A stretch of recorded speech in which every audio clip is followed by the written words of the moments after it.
నమస్తే, welcome to స్వేచ్ఛ TV. ఈరోజు ప్రధాన వార్తాపత్రికలో వచ్చిన వార్తలు ఒకసారి చూద్దాం. ఈనాడు దినపత్రిక చూస్తే నేడే కాంగ్రెస్ మహాధర్నా, రిజర్వేషన్ల సాధనకు ఢిల్లీలో సీఎం పిసిసి అధ్యక్షుడి ఆధ్వర్యంలో ఆందోళన కార్యక్రమం చేపడుతున్నారు. హాజరు కానున్న రాహుల్ గాంధీ, ఇండియా కూటమి పార్టీల ఎంపీలు, ఢిల్లీకి చేరుకున్న మంత్రులు, ఎమ్మెల్యేలు, ఎమ్మెల్సీలు, బీసీ సంఘాల ప్రతినిధులు అంటూ వార్త. ఢిల్లీలో జంతర్ మంతర్ వద్ద ధర్నా ఏర్పాట్లను పరిశీలిస్తున్న మహేష్ కుమార్ గౌడ్.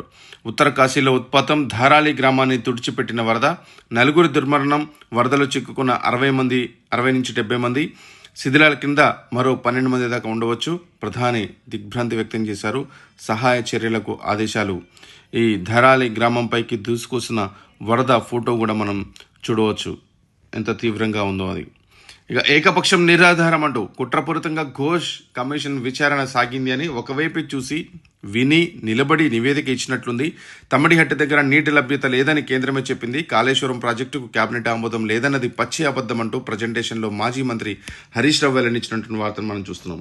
స్థానిక నిబంధనలు 2028 నుంచి అమలు చేయండి అంటూ తెలంగాణకు సుప్రీంకోర్టు సూచన. రాష్ట్ర ప్రభుత్వ పిటిషన్లో ముగిసిన విచారణ, తీర్పు రిజర్వ్ చేసిన ధర్మాసనం అంటూ ఎంబీబీఎస్ స్థానిక కోటాకు సంబంధించినటువంటి అంశం. ఈవీఎంలో వద్దు, బ్యాడ్లెట్ పెట్టండి అని కేటీఆర్ అడుగుతున్నారు. సుంకాల బాంబు పేలుస్తా అంటూ 24 గంటల్లో భారత్పై భారీగా భారం మోపుతామంటూ ట్రంప్ చేసినటువంటి వ్యాఖ్యలు ప్రధాన పత్రికలో కనిపిస్తున్నాయి.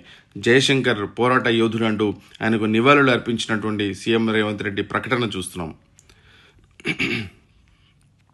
ఇక భారాస నిజ స్వరూపాన్ని కమిషన్ బయటపెట్టింది.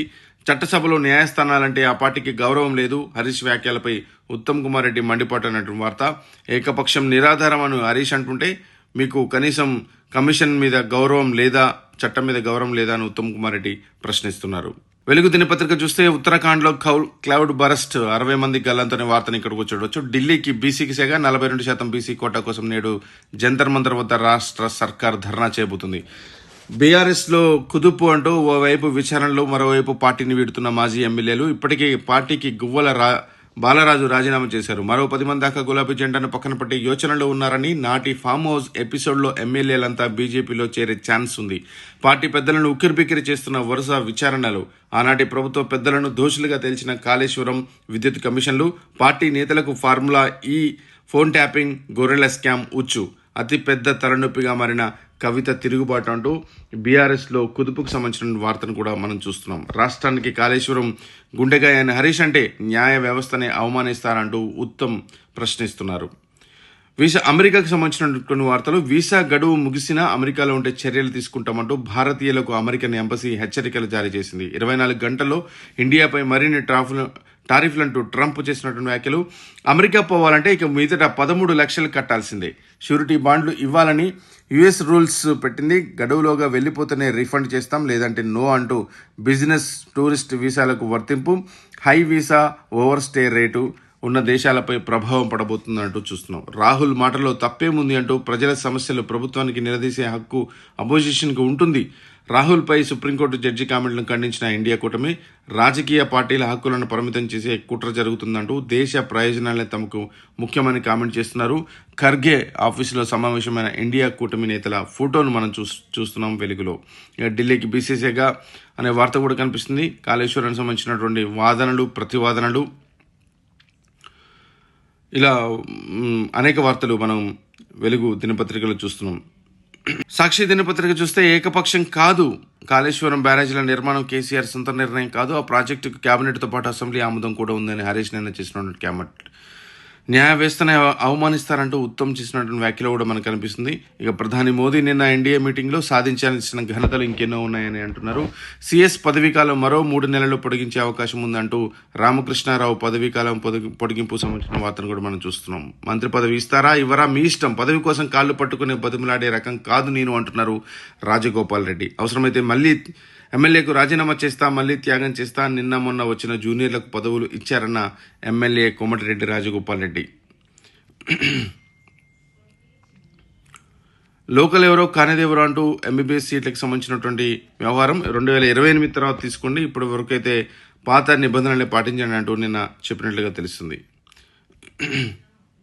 ఇక ఆంధ్రజ్యోతి దినపత్రిక చూస్తే 10 ఏళ్లలో 1,00,000 కోట్లు కట్టాల్సిందే, అప్పుడే సర్కారుకు కాళేశ్వరం అప్పు నుంచి విముక్తి లభిస్తుంది. అసలు రుణం 212 కోట్లయితే 10 ఏళ్లలో వడ్డీ 41,638 కోట్లు కాబోతుంది. చెల్లించింది ఇప్పటి వరకు 29,737 కోట్లు కాగా రీస్ట్రక్చరింగ్ కు సర్కారు యత్నాలు కుదరదని తేల్చి చెప్పిన బ్యాంకింగ్ ఇతర ఆర్థిక సంస్థలు. కాళేశ్వరం కార్పొరేషన్ను నిరర్ధక ఆస్తిగా ప్రకటిస్తేనే రుణాల రీస్ట్రక్చర్ జరుగుతుంది.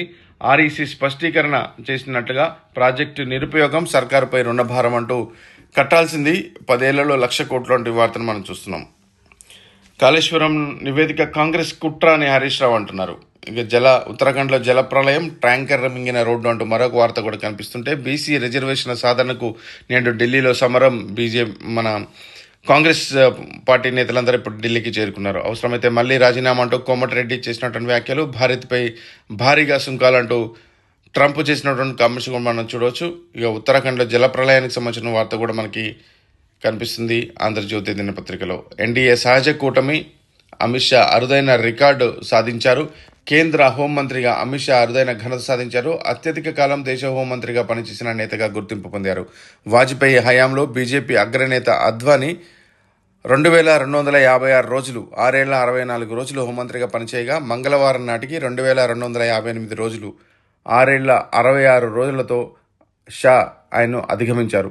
అమిత్ షా 2019 మే 20న కేంద్ర హోంశాఖ మంత్రిగా బాధ్యతలు స్వీకరించారు. అప్పటి నుంచి ఇప్పటి వరకు అదే పదవిలో కొనసాగుతున్నారు. ఇతర రాష్ట్రాల్లో ఇంటర్ చదివిన తెలంగాణ విద్యార్థులు స్థానికులే అంటూ సుప్రీంకోర్టు తీర్పిచ్చింది.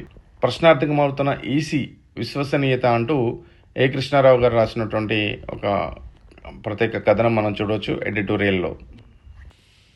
సర్టిఫికెట్లు తిరిగి ఇచ్చేయండి, విద్యార్థుల ఒరిజినల్స్ కాలేజీ వద్ద ఉంచడం చట్టవిరుద్ధం, ఫీజు రీఎంబర్స్మెంట్ రాలేదన్న సాకుతో వేధించొద్దు, అలా చేస్తే యాజమాన్యాలపై కఠిన చర్యలు తీసుకుంటామంటూ సివిఆర్ ఇంజనీరింగ్ కాలేజ్కి సాంకేతిక విద్యాశాఖ ఆదేశాలు జారీ చేసింది.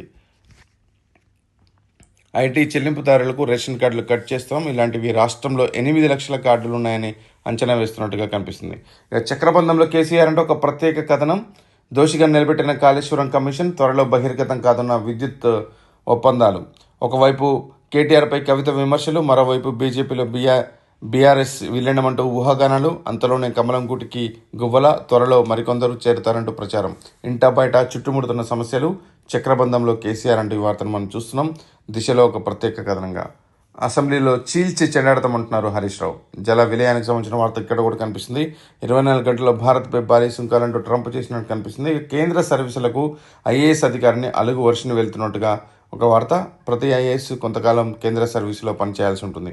మంత్రి పదవి లేనట్టేనా అంటూ రాజగోపాల్ రెడ్డి ప్రశ్నిస్తున్నారు. ఇక సిఎస్ రామకృష్ణారావు లక్కీ అంటూ కాళేశ్వరం కమిషన్ రిపోర్టులో కనిపించిన ఆయన పేరు. జీవోల జారీ టైంలో కేవలం బడ్జెట్ సెక్రటరీగా విధులు నిర్వహించారని, వర్క్ ప్రాజెక్ట్ సెక్రటరీగా ఐఏఎస్ శివశంకర్ ఉన్నారు. ఆయన వల్లే 2,531 కోట్లు కేబినెట్ ఆమోదం లేకుండా విడుదల అయ్యాయంటూ దిశలో ఈ వార్తా కథనాన్ని మనం చూడవచ్చు. ఇక కొన్ని ట్రోల్ చేస్తుంటే అసెంబ్లీలో చీల్చి చెండాడతామంటూ పవర్ పాయింట్ ప్రజెంటేషన్ హరీష్ ఇస్తే మామ డైరెక్షన్, అల్లుడి యాక్షన్ అంటూ ఉత్తమ్ రియాక్షన్. ఈవీఎంలు వద్దు, బ్యాలెటే ముద్దు అంటున్నారు కేటీఆర్. బీహార్ ఎన్నికల నుంచి అమల్లోకి తేవాలని, ప్రజల్లో ఉన్న అనుమానాలను తొలగించాలి, ఎన్నికల హామీలను అమలు చేయని పార్టీల గుర్తింపు రద్దు చేయాలని, కాళేశ్వరం నివేదిక మొత్తం గ్యాస్ ట్రాష్ అంటున్నారు బీఆర్ఎస్ వర్కింగ్ ప్రెసిడెంట్ కేటీఆర్. భారత ఎన్నికల కమిషన్ సమావేశానికి బీఆర్ఎస్ బృందం హాజరైంది. ఇవి ఈరోజు వార్తాపత్రికలో గువ్వల బాలరాజు స్టేట్మెంట్ ఒకటి కనిపిస్తుంది. కేసీఆర్ చెప్పినట్టు చేసే అంటున్నారు. నేను సూత్రధారిని కాదు, పాత్రధారిని. ఎమ్మెల్యేల కొనుగోలు అంశంపై మాజీ ఎమ్మెల్యే గువ్వల కీలక వ్యాఖ్యలు. రైట్, ఇవి వార్తాపత్రికలో వివరాలను. Thank you so much.